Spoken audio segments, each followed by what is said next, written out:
Brother Blaine Newberry. Yes, sir. How are Brother you, Darnell Mr. and Bennett? this Mrs. Newberry. How are you guys doing today? Great. Good. It's indeed an honor to sit across from you guys to understand about prostate cancer. And we know that you, Reverend Newberry, have gone through the journey. Could you take us back down memory lane, the year, and what was going through your mind? Sure, it was August the 11th. August the 11th, 2011. Got a phone call from my doctor's nurse practitioner. I pretty much had it resolved in my mind that I was going to be diagnosed with prostate cancer because of previous bouts of enlarged prostate that I had probably for about 7 to 9 years. It was arranged. Once I got that diagnosis, of course, I didn't call my wife right away or anything like that. I just said a prayer to the Lord and just negotiated in my mind what areas of my life were not at a resolve. In other words, things like a will, your insurances, you think about caring for your wife, your family. So those insurances, and then after that, once I got through that, I was, on the phone to just let her know. So you talk about spiritual, and I hear that you was talking about how you prayed about that. What was that life like when you had to go home and tell your wife that you was experiencing this prostate cancer?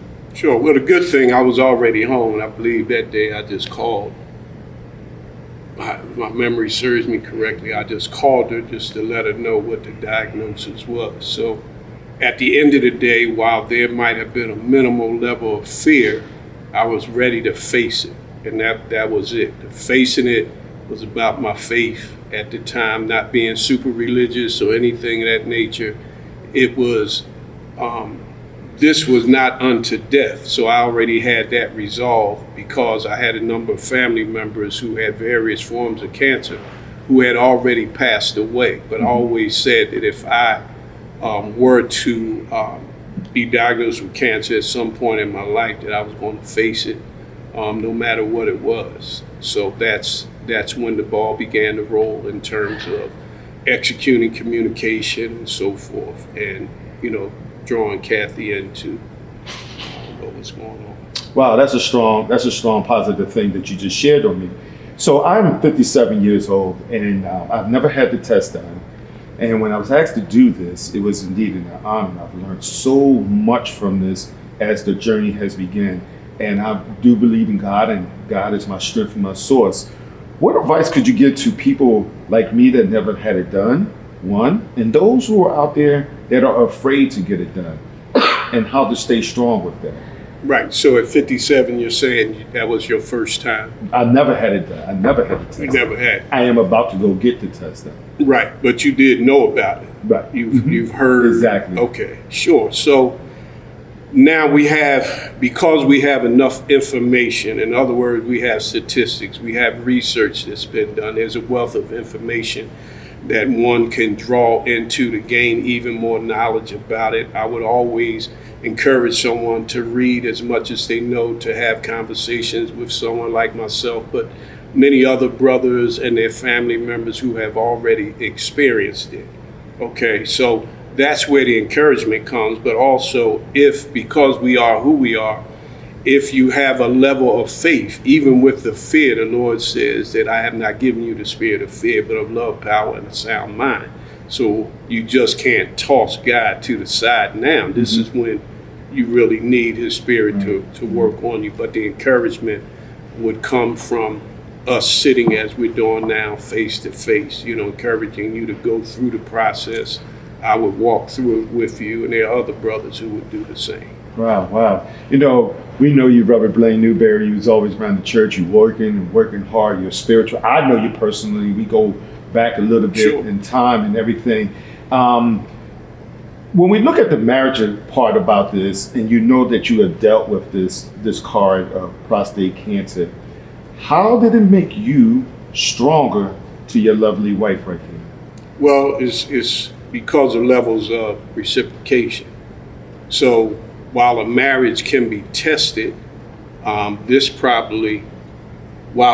was a test, it wasn't the strongest test. because we were caring for one of my brothers who passed away in August 20th, 2021. So I felt as though we had already started a process that could test our marriage, where the marriage could have went left or to the right. You see what I'm saying? So at the end of the day, this is my brother. So I'm asking my wife to join me in a process of being caregiver or caregivers together for him. So we had already been in what I call a test vacuum, with the Lord. So for me, it was cancer, but I could fight it. You see what I mean? I never felt like I couldn't fight it. Never felt, like I said before, that it was unto death. I never had that experience. But what you do have is this big two-lettered word, should I say?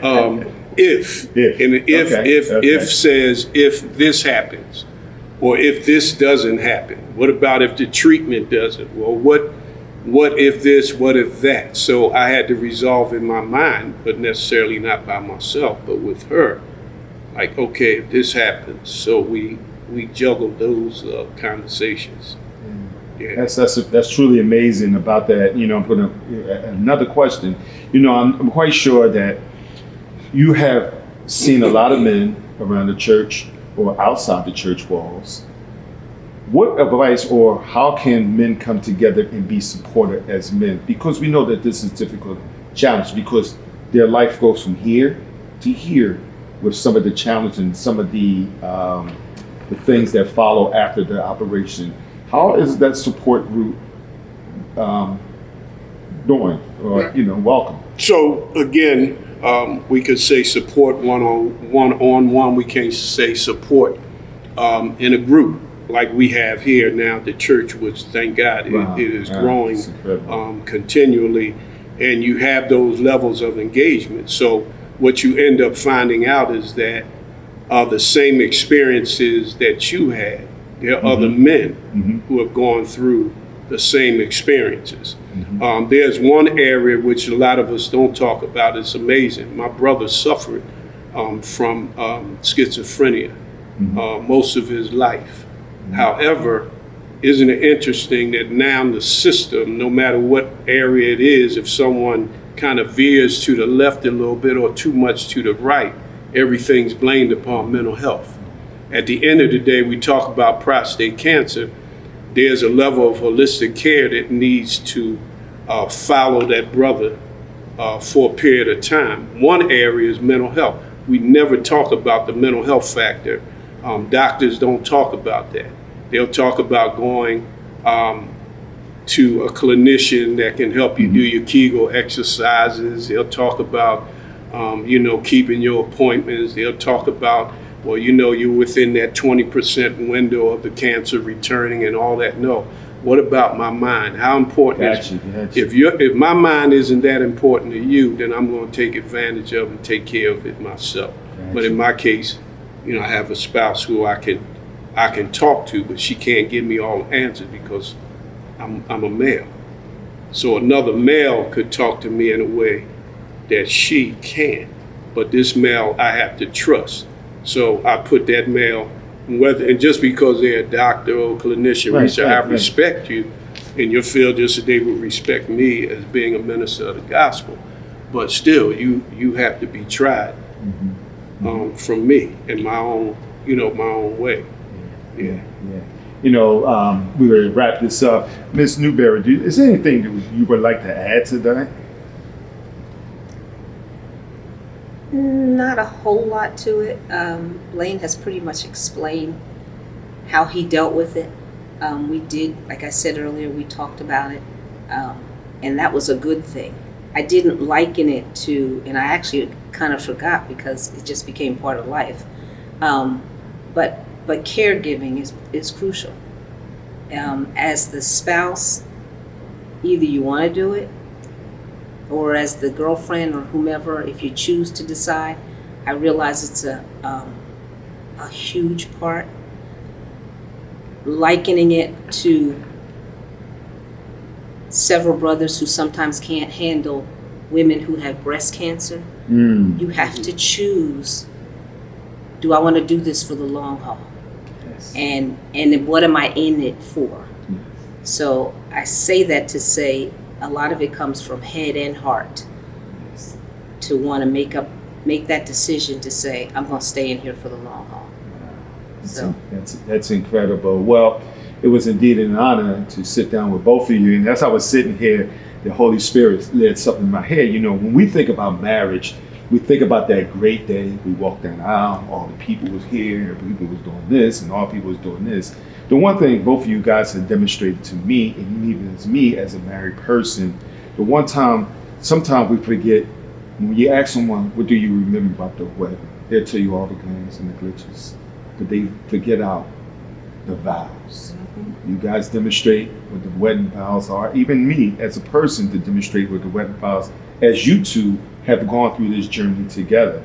And it's real strong. Brother Reverend Newberry, you know, you use the jokes that we love to joke, but when I look at you, you are a very serious, compassionate brother that loves the Lord. And you have rubbed off on me. As I said, we go way back, and how Kathy, that he was like, Darnell, you know, he had that Malcolm X voice, and Darnell, it's time to come on and see the Lord. And I thank God for you, brother Reverend Newberry, for instilling that, because I wouldn't be somewhat spiritual the way I am right now.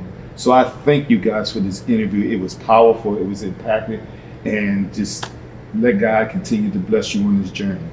God bless you.